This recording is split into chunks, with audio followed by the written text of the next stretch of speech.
to late 90s, and that was really primarily what the internet was used for at that stage. So, back to me. I was 24 years old. I'd been out of university for a couple of years, worked in London for a couple of years for a software firm, and I quit my job and went to San Francisco. So this is the Golden Gate Bridge in San Francisco, top of the Silicon Valley. And at the time, and still now, there was a huge amount of business and investment going on, all in the tech industry. And this was the place to be. It was exciting, it was amazing, it was adventurous, and so I went there. And when I went there, I found tens of thousands of programmers, from all over the world. They'd all gone over there, and they were all working for these amazing things called, e-commerce startups, most of them.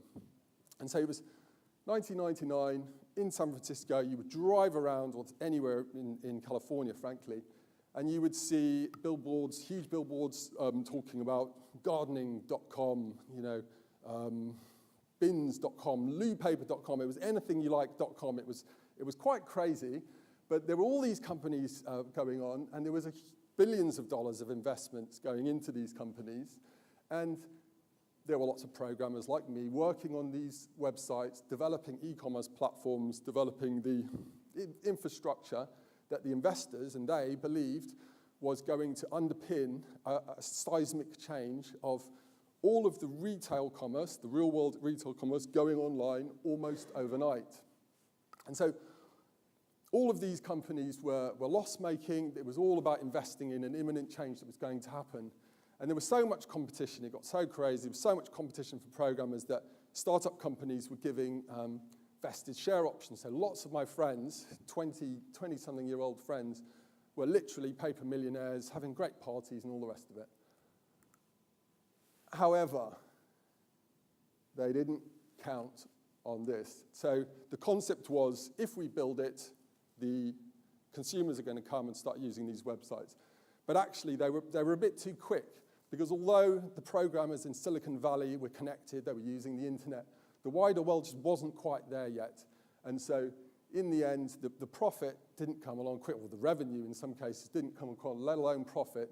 And actually, they built these e-commerce sites, but no one came to use them, and therefore they didn't work. So fundamental error. You can't just build something, expect it's going to come, otherwise this is going to happen. Your company, or in this case, an entire industry, went bust, and it was the dot-com bubble that was bursting. And actually what happened was, I had many hundreds of friends there working in this industry sector, literally paper millionaires one day, almost the next day, company's gone bust, paper's worthless, and they're on the plane back home to wherever they'd come from. But they still had a good time there while they were there, so it was okay. Okay, but there were some survivors, and there were some companies that thrived out of the ashes. And when I was in Silicon Valley, Google was an 8-person company, and it was a tiny player in search. The big player was Yahoo. There were Lycos and others, but all of the other players, the bigger players, the established players, had search as a feature, and they were really trying to sell the news and the weather and the stock results and all of this type of stuff. What Google did really, really well in the early days was kind of two things, really. The main thing is they focused on exactly one thing. So they've always been an uncluttered page, still today, obviously, and that really worked. They only did search. They didn't try and do anything else. They were also loved by the techies. So they got into an industry sector, and the techies then recommended their friends, and so on and so on. So Google grew up, and really, this is when the digital marketing industry, as we know it, kind of really started to kick off. Because, and if you remember the slide a few slides back, you could build it, but no one could find you, no one could come. Now, you could build your e-commerce website, and there was a way for people to find you. It was the search engine. And companies like Mint Twist, that's me, my school friend and the first employees at Mint Twist, lots of companies like us, Climb Online and all the rest of us, we're all about helping companies to be found on the internet so that they can sell more stuff. And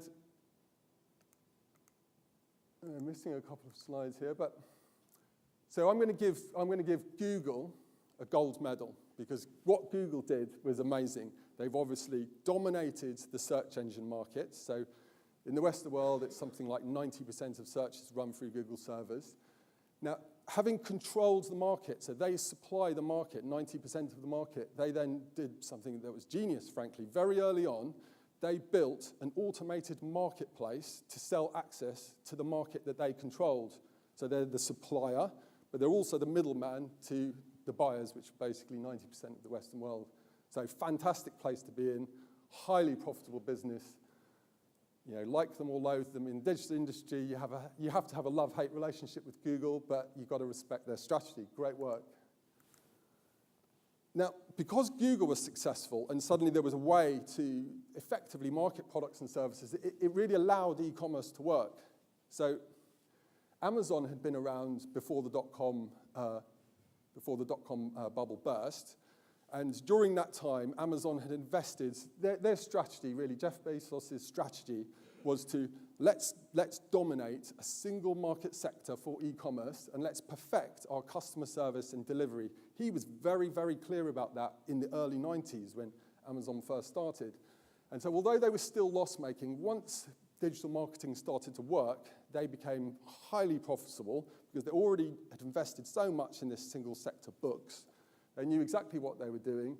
They could start to make money in that sector, and then they diversified into all sorts of other sectors. And as we see, Amazon is one of the most, well, it's certainly one of the fastest growing e-commerce companies and one of the largest companies in the world. And I should think we're going to see a lot more from these guys going forward.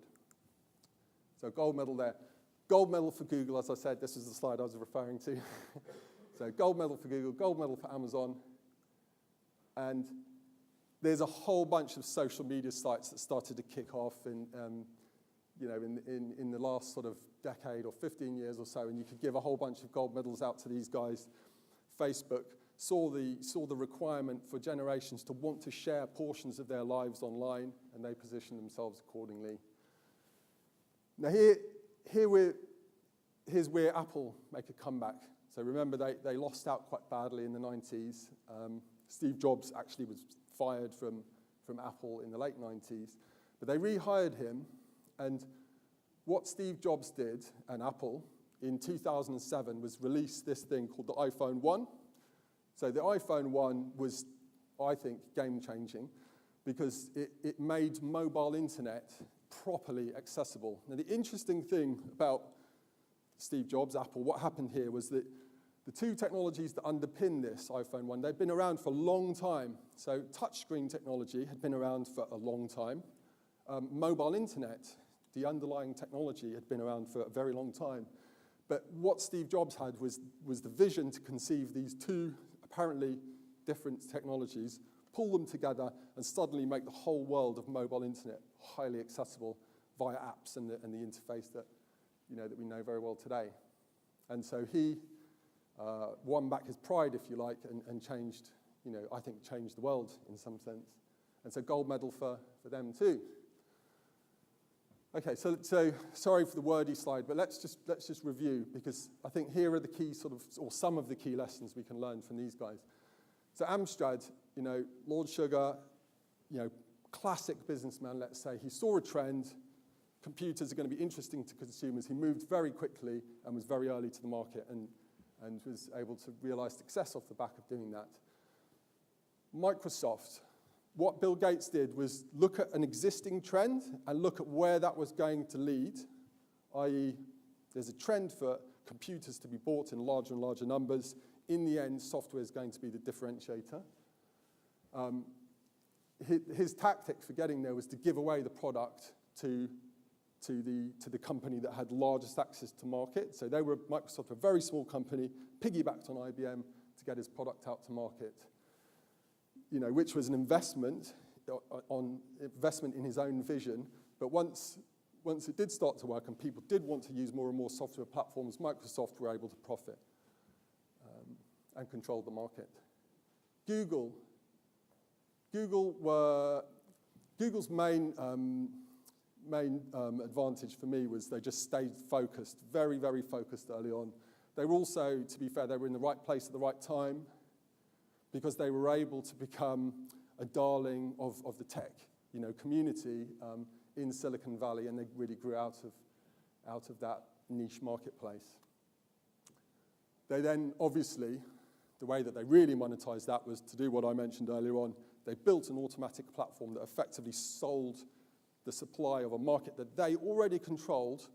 So this marketplace technology that we talked, this basically AdWords, was just genius, really, because it's a profit machine. If you think about someone in Google headquarters is just pushing a button up and down, just deciding how much profit they want to make.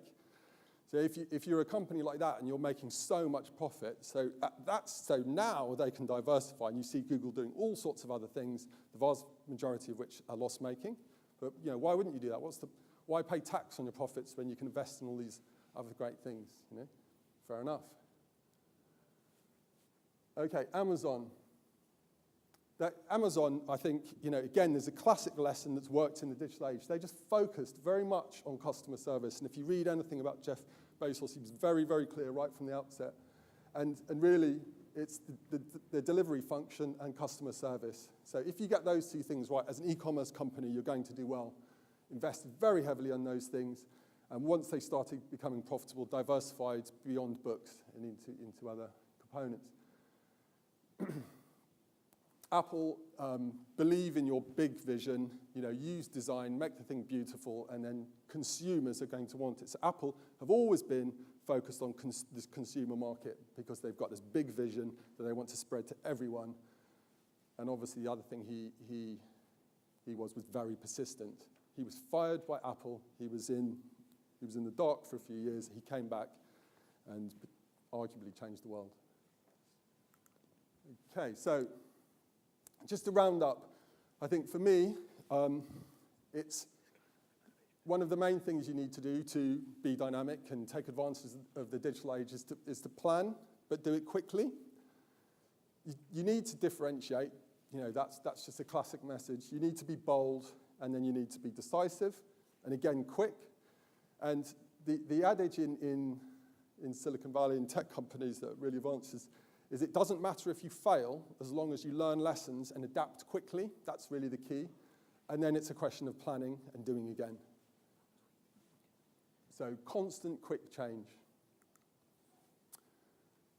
Okay, so these are some of the concepts that the panel are going to be talking about, so I won't dwell on these too far just now. And I think we'll call up the other members of the panel. I'll let them introduce themselves. So we've got Toby Oludemi, we've got Jamie Rawsthorne, James Codeling. Sorry.